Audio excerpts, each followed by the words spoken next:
Irmãos,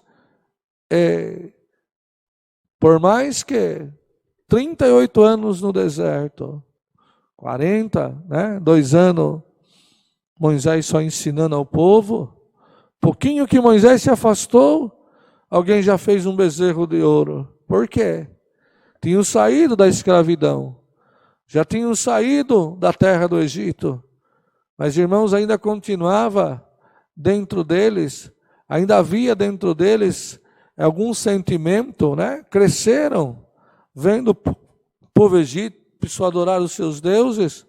Quando Moisés demorou um pouco no monte, já fizeram um bezerro de ouro, O Senhor permitiu, Moisés veio, foi quebrado o bezerro, o Senhor tomou um caminho e disse: quando você esquecer de mim, Israel, quando você esquecer da minha lei, quando você deixar os meus caminhos, eu permitirei que você seja levado.